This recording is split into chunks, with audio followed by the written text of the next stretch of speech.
more degrees than a thermometer. When you're engaged Stands for their interests. Well, There's a lot of Your planning. daughters will behind you. I believe in mental health. make sure that we have mental We travel together on the path to intentional leadership, one conversation at a time. We go down a new road of insight with an expert guest who knows what it takes to navigate the opportunities and challenges of leadership. Why? Because they've already been there. So grab your compass and whatever else you need, and let's set out, leading the way. Welcome to Leading the Way. We are back with a special episode. It is not the usual last Monday of the month. It's because we have a very special guest with us today, Chris. Thanks for being here. Thanks for joining in the middle of the month. Yes, well, I'm excited. Thanks for allowing for me to be here in the middle of the month and getting worked into your schedule. So just an honor and privilege to be here with you today. You know, the honor is all mine, and I cannot wait to learn from you. Chris is before all of this, I just used to see Chris on the other side of the monitor, and I've learned so much from you, and I cannot wait to learn from you today. So Chris is an executive vice president of Maxwell Leadership. He's a keynote speaker and author from Drift to Drive, a high achiever's guide to breaking the chains of complacency. Chris helps high performers reignite their ambition, take decisive action, and lead with intentional influence. And leading the way is all about that. We talk to leaders who have done this, have gone through the path already, and now we can ask and dig and learn from you. How's that feel? Hey, it feels great. I love it. Awesome. So, as I mentioned, I'm used to have, as part of the John Maxwell program, my first time learning was actually watching your videos as a leader. So my first question to you, and I ask this to everyone that joins here on Leading the Way, is what is your philosophy of leadership? Yeah, it's real simple. Treat people like people and adults like adults. Wow. It's a pretty simple process. And, that's something I picked up in my early 20s.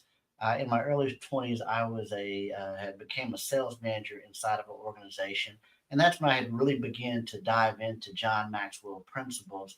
And I would see managers just treat people poorly. I would see them cuss at them. I would see them yell at them.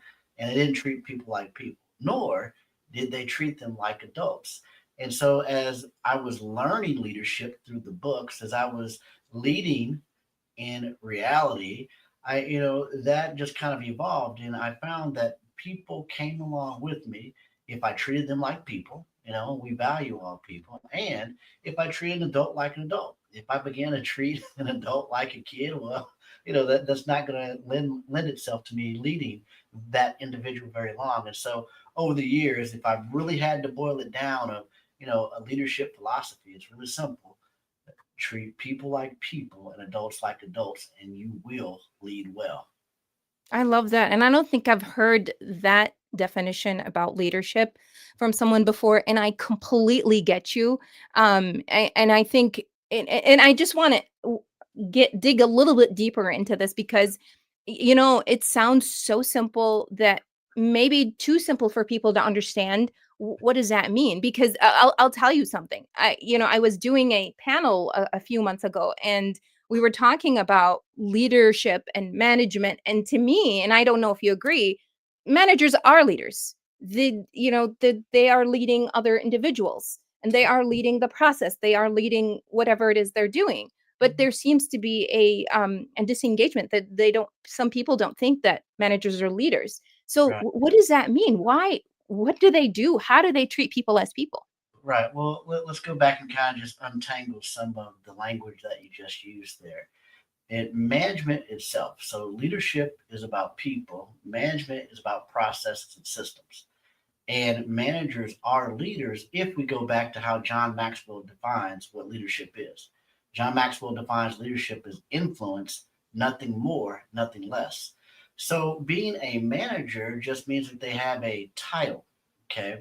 Now that is the lowest level of leadership is when you get the title. Now you may be saying, wait a minute, Chris. I'm the manager. I'm a leader now. No, you were a leader before you got the role. if we define leadership as influence, nothing else.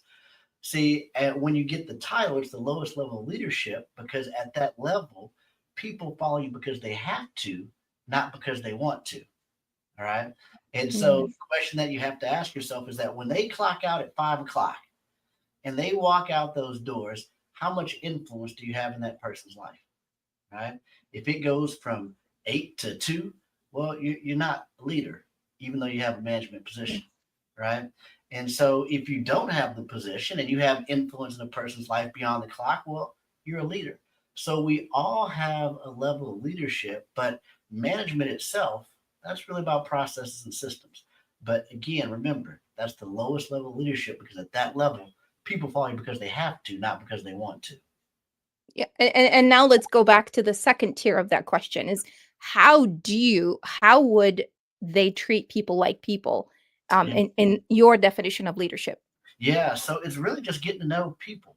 And the way that I did this, there was a great book in addition to John Maxwell's book, was really the foundation of everything that I did. And that really just taught me how to add value to people, how to connect with people, how to appreciate people, how to communicate with people. I learned all that from John Maxwell. But there was another piece that I added to my leadership probably about 8 years into studying John's content. It was a book by Matthew Kelly called The Dream Manager. And what I realized in that book, and what that book helped me realize, is that every single individual is coming to work for something other than work. Okay. And they're not showing up there because Mm. they love the culture, they love the environment. They're showing up there because that is a means in order for them to pay for their house, buy a house, get a car, send their kid to school. And so, as a leader, we have to figure out what is it that this individual is trading their life for. And if I can begin to find out what they're coming to work for every single day, and I can help them reach those goals, well, then that's going to get a person to follow me. And so the first question that we have to always ask as a leader is, would I follow me? Would I follow? Mm. All right. So that's the first question you have to ask. And if the answer is no to that, right, then you got some work to do. But if you work first, hardest, and longest on yourself, you're gonna lead people well. If you really truly get to try to know what people are trading their life for, and you help them accomplish that outside personally, that's going to help them progress professionally, and it's going to help them progress personally, and you're going to lead that person well. Now, the other thing that John Maxwell has taught me is that, all followers ask 3 questions. Okay. And if you can get a yes to these 3 questions, then you'll lead people well. All followers ask these 3 questions. Now, I want you to think about these 3 questions. And I want you to think about if you've ever quit a job, if one or more of these questions were violated. Okay. Here are the 3 questions. Number one, all followers ask, can I trust you? Can I trust you? Number two, all followers ask, can you help me? Can you help me? Number three, all followers ask, do you care for me? So think about any job that you've ever quit, any relationship that you've ever quit. And if one or more of those 3 were violated, you quit that job, you quit that relationship, you left it. So, what I would encourage anyone that's watching to do, if you're in a management position, you're in a leadership position, I want you to write down the names of each individual on your team. And I want you to ask yourself these 3 questions. You can say, well, does Joe know that I can help him? Okay. Does Joe know that he can trust me? Does Joe know that I care for him? And if you can't get a no, a yes to all 3 of those questions, well, there's your work. There's your homework for the week. If you want to treat people like people, go and show Joe how you can help him. Do something to build trust with Joe this week. Show Joe that you care for him, and you will help Joe grow and you will lead Joe well. I love it. Wow, I love this self-check. 3 questions self-check. We don't often think about that. We wait as managers. We wait for people to come to us, but I love this. It puts you in the real here. What it I was curious. Is any of what you talked about in your book, your upcoming book, or No, no, no, no. no? just off the cuff teaching for you. That's I all love it. overflow right there. I love it. And then we have a comment here from Amy Goodson. I completely agree. Managers, people follow you because they have to do so. Leaders, people follow you because they want to and they trust you. Yeah, Big difference. Yes. difference it Yeah, is. absolutely. There was I had a supervisor in the past, and I know this is how I know, this is my test of leadership. I know she was a leader because I didn't just learn a lot from her at that time. I used to often ask, even after, separation, years of separation, I used to ask that question, what would fill in the blank do? Right. Um, because and that would, that would like, okay, she would do such and such in this situation. Now, how can I make it mine?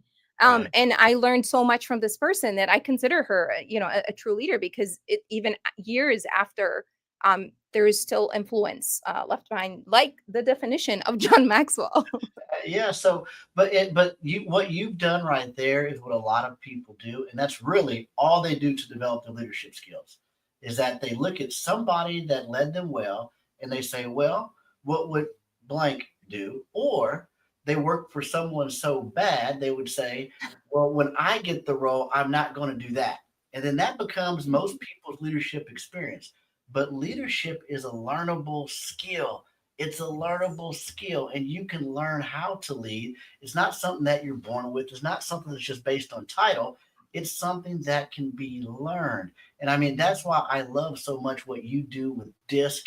That is a phenomenal tool of helping people understand who they are, how to communicate with others, how to, help bring their teams together. So I absolutely love the work that you do with DISC, because I think that's a great starting point for an individual to really understand themselves and to help understand their teams so they can lead them better. So you're doing a great work out there with DISC and teaching on resilience. Thank you. Thank you. Yes. And I truly believe it starts with self-awareness, because we don't often know how much we know or what we don't know until we actually dig deeper. But I did used to, well, I had actually more than one individual that what would, that, what would so-and-so do so I can avoid it or do the opposite or do better. But, that's not necessarily a bad thing if you have the self-awareness and if you've got this emotional awareness as well of what others do, and actually take that as a lesson to learn from. So let's shift now to Okay. your book, because I would love to Coming um out soon. Coming out soon. There we go. awesome. And you know what, let me go ahead and actually show that too. And Amy, thank you so much for your comment. And I would like to encourage those of you who are watching to drop your question, drop your comments, since we've got Chris here with us. This is Chris's book, and it will be coming out September 2nd. Is that right? Yeah, that's correct. September 2nd. But you can pre-order it now. And I'm really, really excited about this book. Well, tell us about it. I mean, I want to start with From Drift to Drive, Yeah, that title that you chose. yeah. And tell us a little bit about what is the story behind this and why. Yeah, so this book, From Drift to Drive, it's the high achiever's guide to breaking the chains of complacency. When we began to initially talk about writing a book, I really initially started out talking about wanting to help organizations and people with underperformance. And the more and more we kicked around the word underperformance and what caused people to underperform. Mhm. So instead of just looking at the symptom of underperformance, we said, well, what's the root cause of underperformance? And we began to kick around so many different ideas, and the word complacency came up. And Mm. my stomach, I mean, it rocked me to the core. I said, oh my goodness, that is it. It's complacency. That's the killer. All right. So I go back that night, and they said, well, yep, complacency is the root cause of underperformance. But what do you do how do you identify it? What are some Mm. signs of complacency? And what have you done to overcome complacency in your life? And so I began to think about that. And I promise you that very next morning, I'm sitting on the bench I'm waiting on the Uber to pick me up to take me back to this office where I was working with a consultant. And the 7-step framework for this book came together like that. I walk into the office, I write the 7 steps on the board, and I gave them several scenarios in my life where I used these 7 steps in order to achieve a level of success. And everybody froze in the room and said, "Oh my goodness, that's it."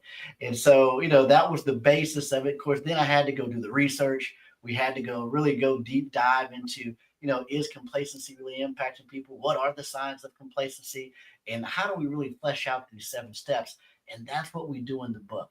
And so I'm really, really excited about this book coming up. It's going to help a lot of people. We already have a pre-order. Look at that. Amy just ordered. Awesome. Amy, I should take you. This book is for Amy.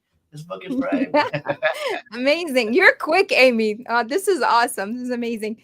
So if I don't want to give too much away, from the book, but let's talk about it.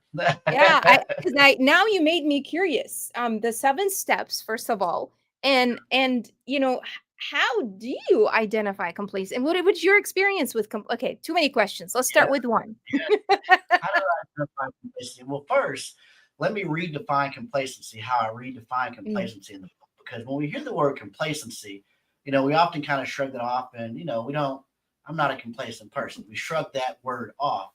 But the way that I redefine complacency in the book is I call it a secret place of satisfactory success. A secret place of satisfactory success. You see, complacency is typically success-induced. It's where we've gotten good enough at something that we don't have to think about it anymore, and we don't usually work too hard on it any longer. So complacency, it looks like busyness. It feels like comfort. It sounds like excuses. Okay. It looks like busyness. It feels like comfort. It sounds like excuses. So I'll give you a quick example. And the more and more I wrote about this, dug into this over the past year, like complacency is like whack-a-mole in my life. I mean, every single time I go, "Oh my goodness, why don't I want to do this?" Or "Why am I not doing complacency?" It pops up. I'll give you a recent example. Now, this book was really, in writing this book, it was stemmed on this situation I had with John Maxwell over in Cambodia. But I'll give you an even more recent event where this happened. Okay. I was speaking in Romania just about a month ago. And I was with a friend of mine that is also a consultant, and he has got a brand new process to really help companies with their culture. And not only is it just a program, but he's got the software to track the metrics. I mean, it's everything. I mean, it's right there in the box. And I saw immediately how I could use it. I saw immediately how I could generate income with it. But I said some crazy words after I saw everything that he did. I said to him, "Man, I see how I can build some extra income with this. Man, I see how to implement this into a company. Man, I know a couple companies I can implement this with." And then I said these words: "If I wanted to work that way." Now, here's a perfect opportunity for me to work inside my skill set, for me to add value to people, for me to increase. All these things are there. But I said, if I wanted to work that way. He says, "I know, Chris, I know you're busy right now. Your schedule is crazy busy." So he gave me the busy excuse. And I said, "Yeah, it is busy. I don't know if I have time to do with that. Complacency looks like busyness. It feels like comfort. I don't really have to go out and do that brand new system. I don't really have to go out and find that brand new client that way. And it sounds like excuses. If I wanted to work that way." Right. And so there I was right there, smack down. This is just a month ago. All right. This is just a month ago. And then after I said those words, I go, "Oh my goodness, what is that?" That's complacency. That's complacency. It's a secret place of satisfactory success. And even if you go back to the really the original meaning of complacency, the original meaning of complacency is careless security. Careless security. So think about the different areas of your life where you've been getting careless: in your marriage, in your health, in your spiritual journey, in your career, in your finances? Where have you been getting careless? And so we do have a quiz that we have help you identify that. And if you go to the number 2 drivequiz.com, drift2drivequiz.com, there is a complacency assessment profile that we give you. And so this will take you about 3 to 4 minutes to fill out. And then it's going to help you identify areas that you're complacent. But then we give you action steps that you can take to go from drifting to driving. And so that's how we define complacency. But then, of course, the question is, what are some subtle signs? Chris, I don't have anything glaring that I'm complacent in, but what are some subtle signs? Let me give you a couple subtle signs. Number 1, comfort is your baseline. All right. Growth always starts with discomfort. So where are you uncomfortable in your life right now? And where are you very comfortable in your life right now? All right. But if you identify this area, well, I'm very comfortable and I don't have any discomfort, then it might be in complacency. Number 2, you're busy, but not challenged. Means that your routine has replaced reflection. Your routine has replaced reflection. So you don't take time to think. You keep going around the same mountain time and time again, right? Why aren't things changing? Nothing's going to change until you change. All right. Another third thing, way a subtle sign of drift is that you consume more than you create. You consume more than you create. Now, what this is input without action equals false progress. Input without action equals false progress.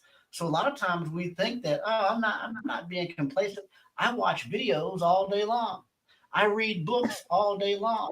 I do this all day. You're consuming more than you create, and input without action equals false progress. So we have to get movement. The fourth sign that you might be drifting is that you've lost energy for what once inspired you. Okay. Numbness is one of the first symptoms of complacency. You've lost energy for what once inspired you. And so that's where I found myself as the impetus of this book. And it's one of the stories in the book where I was with John Maxwell in the country of Cambodia last year. And I was going to that event. It was only 2 speakers on the agenda that day, me and John Maxwell. Kind of a speaker's dream, right? There's 2 speakers, John Maxwell, me, right? We were speaking to 2,500 people. It's a good sized audience for most speakers, right? And we were in another country, internationally speaking. This was great. Now, prior to that, John Maxwell and I had just went to go meet the Prime Minister of Cambodia. And I mean, we are walking out of the president's office, John Maxwell with his arm around me, going to go speak to 2,500 people. I'm speaking for an hour. John's speaking for an hour. It's going to be a great day. Well, I get up on stage and, the remote's not working properly. So you know how that goes as a speaker, right? Panic mode. No big deal. No big deal. We get over that. Next thing goes wrong is I'm speaking with an interpreter. So I'm saying a couple sentences. He's saying a couple sentences, and it's in a language that I haven't heard before, Khmer. When my slides finally do come back up, what I didn't realize is in most places I speak internationally, there's the native language on one slide on the left, and then the English language on the right. It's usually split. Well, in their language, they can't split the slide. They have to put their language on top of any other language. Wow. So if you can imagine, my slides it was just a mess. It's okay. We got through it. Delivered the talk, and at the end of the talk, there was a long line of people telling me how great it was, how I impacted them, what a difference I made. Feeling good. We go to dinner with John Maxwell, and I'm at the table, and always I've got my notepad, I've got my pen. I'm sitting down with John Maxwell, and I say, John, hey, give me some feedback on my talk today. I want to work on my talk. Well, John Maxwell gives me about 10 things that I can work on during that talk. And then on top of it, he was giving me so many points that The table thought it was a brainstorming session, so they began to chime in, and give their feedback about it. And I'm just sitting there going, "Oh my gosh, this is a mess. I am a wreck as a speaker." And that night, I went back and I began to reflect on the notes. There was nothing on the notepad that I did not know. But Mhm. what I could tell you is that what that indicated to me was that I did not prepare for that presentation like I used to many years ago. See, I speak every Mhm. single week, given thousands of presentations, and I've got it down. I found a secret place of satisfactory success. And what I realized in that moment was, oh my goodness, I'm in a drift. That's complacency, a secret place of satisfactory success. So that really kind of steamrolled, me going, man, I really want to drive, all these areas of complacency out of my life. And that was really kind of one of the impetus stories for this book here with John Maxwell. Wow.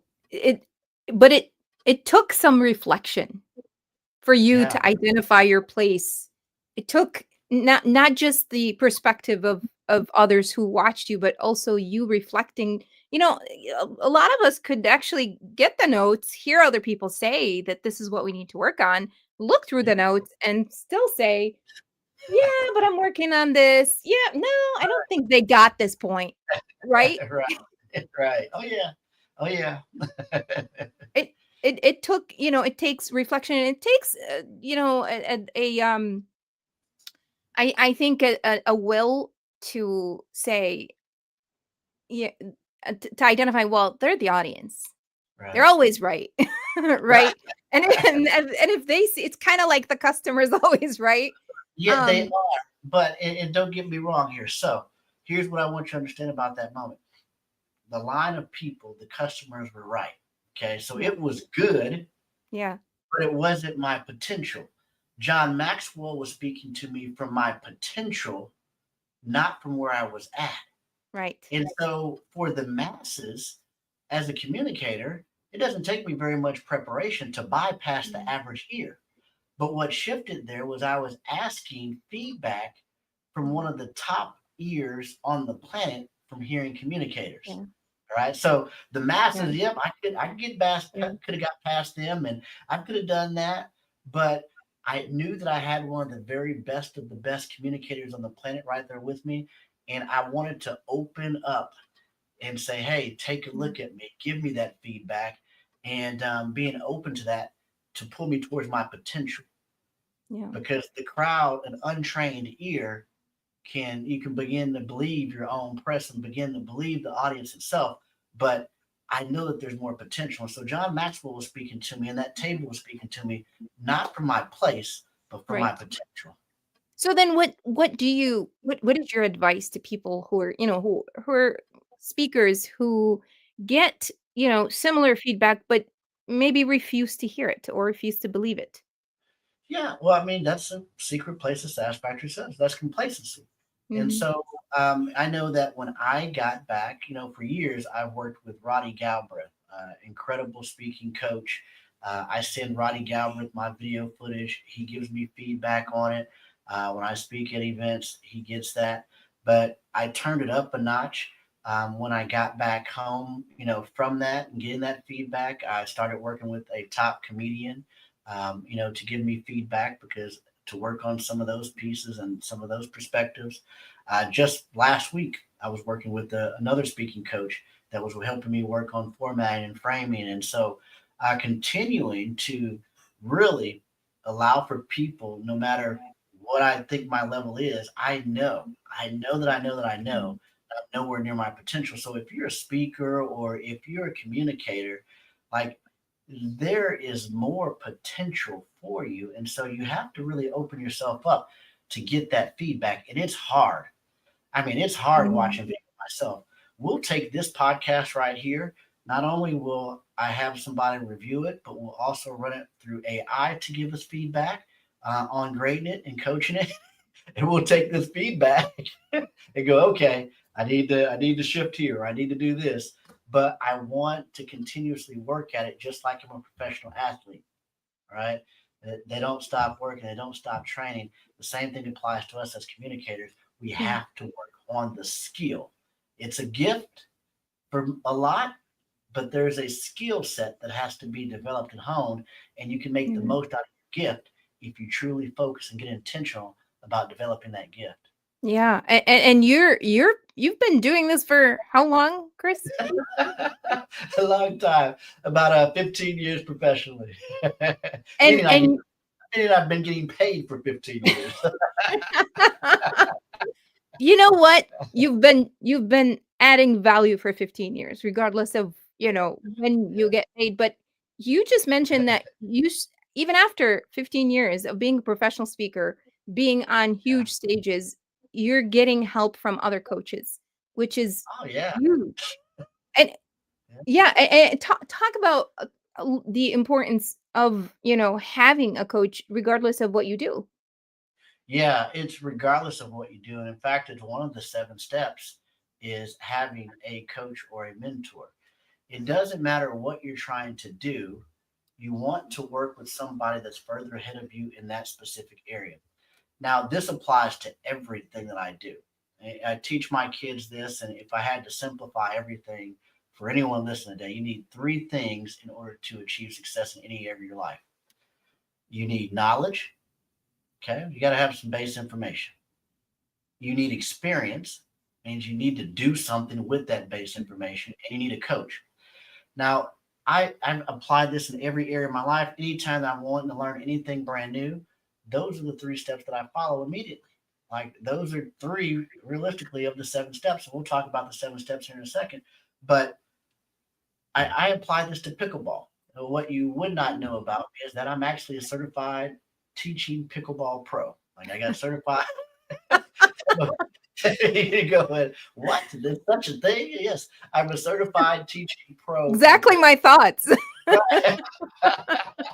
I'm a teaching pro. And so the first day that I played the game of pickleball, I knew that I wanted to get good at it.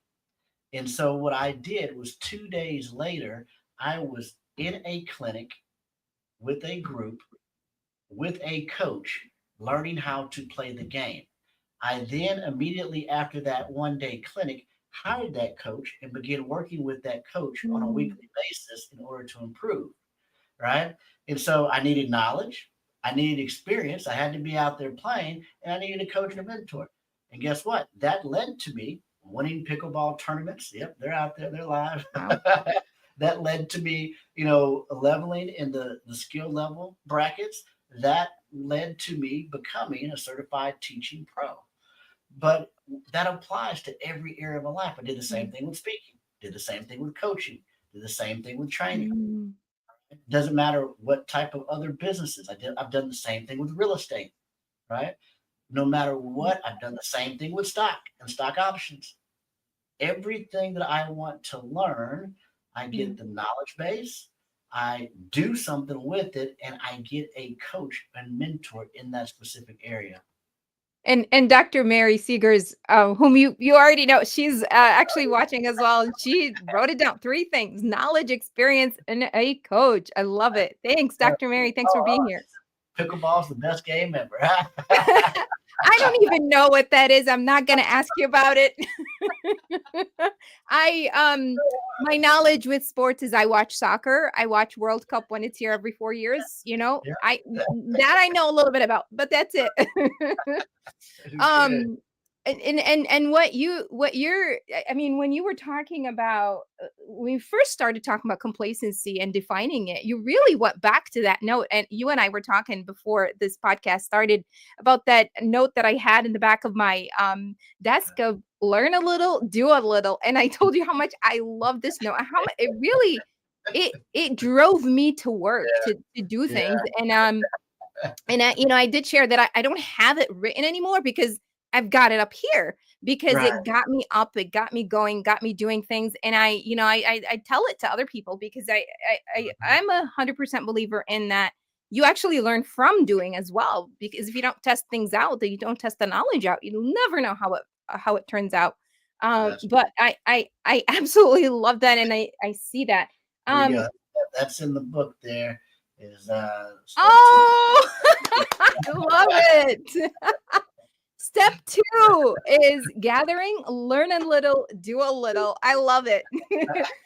um, and I think in talking to a lot of John Maxwell, colleagues, coaches, and colleagues, a lot of them mentioned that they it's stuck. It's one of those phrases that it's so small, it's so simple, but it means so much because it Yeah. does get you out of this complacency phase that we're in, and out to actually challenge us to do more. So thank Yes. you for that. Probably a phrase that I'm most known for. I travel all around the world, and I mean, I remember, I forgot where we were. We were somewhere in Asia, and someone had came up to me in the airport. They were a member, and they said, "Hey, one thing, learn a little, do a little." Mm, I said, "That's yeah. right. That's And I think Dr. Mary says she knows about pickleball. right." Plays it. All right. Well, you guys got to teach me sometime. That we do. That we do. So let's go back to the 7 steps. We now Yeah. know step 2. Let's go back to the 7 steps, and please, Yeah. what is step 1? Yeah. Step one is clarity. It's Mm, clarity. Okay. mm, You cannot have what you cannot see. And any time that we're drifting in our lives, it's because we have a lack of clarity. yeah. Okay. So you have to define a focused, meaningful vision for your future so you can move with intention, not just Mm, motion. yeah. So the first thing that we have to do is we have to get clear on what it is that we want. The second step is what I call gathering. Okay. Now, the gathering phase is where we learn a little and do a little, but the gathering phase is where you purposefully collect insight, experience, and lessons that align in a certain direction. So, what I mean by in gathering is that I'm going to gather books, audios, videos, courses, conferences. Okay, we call it BVACC: books, videos, audios, courses, conferences, coaching, right? All the above. All right, we're going to gather the information. And this is a tricky one because people love to gather. Okay. Mm, They love to gather and they love to just pull everything together and say, Chris, I've got all the books. Okay, great. That takes us to step 3, which is filtering. And yeah. this is where you separate the useful from distracting by prioritizing what matters. Now, in the filtering phase, it's what we use called layered learning. Now, you've gathered information, but we have to filter it because right now your success isn't dependent on the information that you have access to. Now, in the past, it really was like the information that you had access to, like was really made it depend on what type of opportunities you got, what type of life you would have was based on the Yeah. information you had access to. Now, with our phones, we've got access to everything, right? So now we have to filter. And so what I teach in layer learning is making sure that all of those things line up that you're learning. And where a lot of people get overwhelmed is because they're doing too many different things in too many different areas. Looks like this. You're reading a book on one subject, you're watching videos on another subject, you listen to podcasts and audios on a different topic, you're taking a course on something else, and then you're attending a conference on something else, and you're going, I'm just overwhelmed. No, you're not overwhelmed. You're just not lined up. And if you begin to filter properly, what happens is now you move through content so much faster Yeah. and you learn so much faster and you take action faster because everything is lined up on that certain topic. So the Wait, third step is filtering. The fourth phase or step is guidance, and that's seeking wisdom from mentors and coaches to help you navigate the challenges and journey. The fifth step is relationships, right? Surrounding yourself with people who inspire you, challenge you, hold you accountable mm, to your highest potential. The sixth step is action. You turn plans into progress by consistently taking intentional steps to create momentum. And then our last step is evaluation, reflecting on your progress through honest assessment. And so throughout each and every single one of these steps, I give you a framework, I give you tools and resources for you to integrate each one of these steps. But I promise you, if you enter into that cycle and you begin to use that as a learning model, complacency will get stomped out of any area of your life when you go through the cycle. I love this. And I would love to know more about, a lot of people I talk to, they may be in the BVACC, even if they were doing the one subject, but the constant phrase that I hear is, I'm not ready. I'm not ready. Right. Yeah. I mean, it looks like you've heard it a lot, a ton. How do we Right. get out of that? Well, that's where you go back to the two-step process. That's where you learn a little bit and do a little bit, Mhm. right? Nothing's going to happen just learning by itself. You have to learn. Okay. That's a prerequisite. You do have to learn, but you do have to take action, because when you take action, action answers questions. Mhm. Because there's questions you are never going to get the answer to by just reading a book. All right. You're not going to learn how to swim by reading about water. Okay. Yeah. I can read about water all day long. That is not going to teach me how to swim. I have to get out in the water and do it. So you have to learn a little bit and do a little Yeah. bit. If you're not ready, what that really is what we call the twins of inaction, which is fear and and perfectionism. Okay, Mm. that causes procrastination. And at the end of it, the people that are saying, "Well, I'm not ready," what they're really deep down inside, they're scared of something, Mm. or they're waiting for it all to be perfect. And so we have to face that fear and take a action. We don't have to take a massive action, but we have to take action. We don't have to take perfect action, but we have to take action. Mm. Yeah. Yeah. Absolutely. Now, what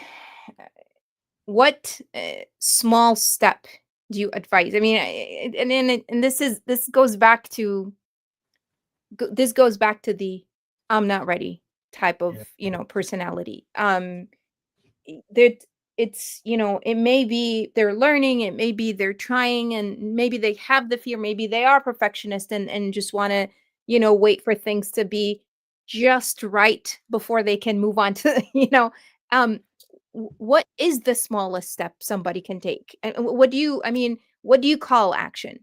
What does that look like? It's just the next easiest step. The next easiest step. So I'll give you an example. All right. So when I wanted to become a professional speaker, of course that, yes, I want to be a professional speaker. The easiest thing for me to do was to Google how to be a professional speaker. Okay, that was the next easiest thing. I knew that I needed to get around other speakers, so the next thing that I did was I Googled leadership speakers in St. Louis. I found every single speaker that was in St. Louis, and then I did the next thing I knew how to do. I picked up the phone, I called every speaker in St. Louis and said, "Hi, my name is Chris Robinson. I wanted to find out more about getting paid to speak. If there's any way that I can serve you, just let me know." Because I knew there was power in proximity, and there was going to be stuff that I could see that I couldn't get from a book or that I couldn't get from a video. But I was also calling not just to pick their brain because I wanted to be a speaker. I was calling in order to serve. So that was the next easiest thing, was for me to pick up the phone and call. I actually eventually got a call back, and the lady says, "Hey, would you come and serve?" That was my next easiest step. My dream was I was walking into the next opportunity. But had I kept reading about speaking and never reached out to a mentor, had I kept reading about speaking and never invested in a program to do that, had I kept reading about speaking and not actually gone out and speak, then I wouldn't be doing what I'm doing today. So it's just the easiest next step that you know of is the next right step. And then the next step will Mm. reveal itself. I love that. Is it because I found out about the Maxwell Leadership Program years ago by Googling. I love John Maxwell. I listen to him as much as I can on podcast or YouTube, and I learned so much. My background's in education. I'm a former teacher and school principal, and I loved what he had to say about education, and then I heard him say something about leadership. I'm like, oh, because as a principal, I did that too, right? I trained my staff constantly, and we did a lot of leadership training. And so it piqued my interest, and I started researching more, and that's how it all started for me. So I love that it can be as easy as, go on to Google, Right. search something, pick Right. up the phone and okay, the phone is too much, Chris. It can be really too much for some people. Maybe that's like step number 4. Sure. Oh, man. I mean, but Googling, reading, on something outside of what and reaching out DMs. I love this, and I am so happy I'm recording this because I am rewatching this baby later on, even though I'm taking notes. But I'm not fast enough. That's great.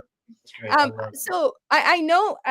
Just real quick back onto the 7 steps. How long is the whole process of going through the steps from 1 to 7? Would It you say? depends.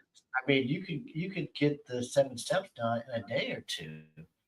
Really, I mean, it just depends, and it's not how fast you can get through it. And I think that kind of let me kind of dissect a way of growth right here, Mhm. okay? Because I think that's a common question that people ask when they're trying to move towards their goal is, well, how fast can I get there? Okay. If you are goal oriented, you're going to ask how fast you can get there. But if you're growth oriented, you ask the question, how far can I go? Mm. Difference.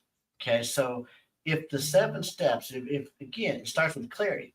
If it's something simple that you're clear on, that you know that you want, and you go and gather information, you go and filter the information, you pick out and reach out to someone that you want to learn from, you get around other people. Like, it's not just a overnight deal. This is a growth process Yeah. that is truly going to foster an environment to move you in the direction that you want to go. So it's not how fast, it's how far you want to go.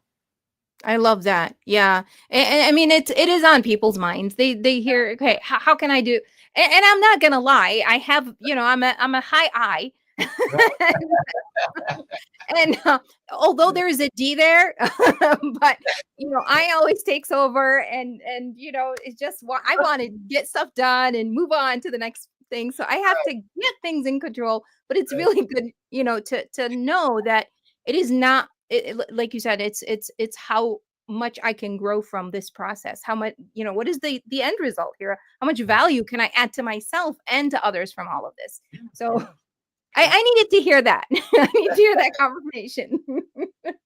um, going back to the how you said how complacency, and I don't think it caught the third one.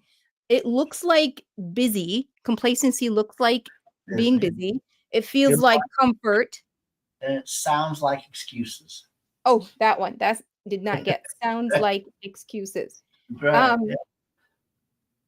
And so it, would this be something that if for people watching this now or later on, and they want to see if they want to use the test to see if they're complacent, obviously they can go and take the assessment that you have, but if let's say they're listening to these 3 things and they want to measure up against their own personality, their own perspective, and see, okay, am I a complacent person?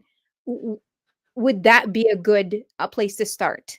It's a good place to start. I wouldn't say, are you a complacent person? It's, are there areas of my life that I'm complacent? Mhm. Okay. Because I can tell you that there is lots of areas of my life that I'm complacent. But if you called 100 people right now that know me and say, hey, is Chris Robinson a complacent person? You're going to get an answer of no. Okay. Right. but me, in self-reflection, I'm not a complacent person, but I have areas of complacency in my life. And so I don't want anyone to think that, oh my goodness, I'm just this, complacent person. Yeah. You're not. You have areas of complacency. So think about those areas where you're comfortable. Think Mm. about those areas where you're busy, but you're not challenged.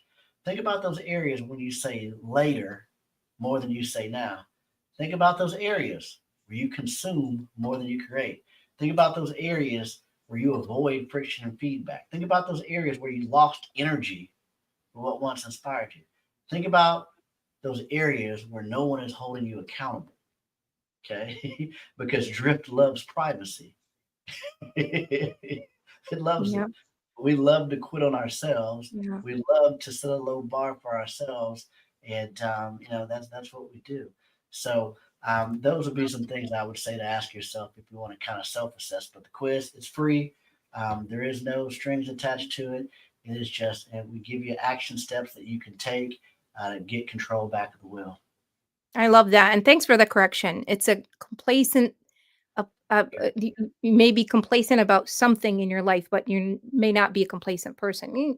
And I can, I mean, as you're talking, I'm like self-assessing here.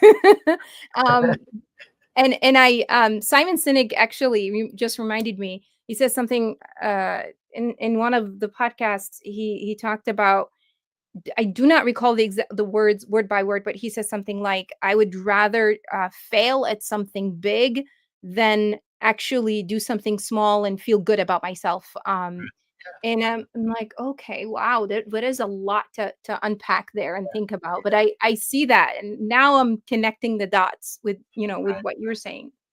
Yeah, that's awesome. Yeah, yeah, and time has gone so quickly. We've got a few minutes here. I know an hour sounds like such a long time, but look at it go by.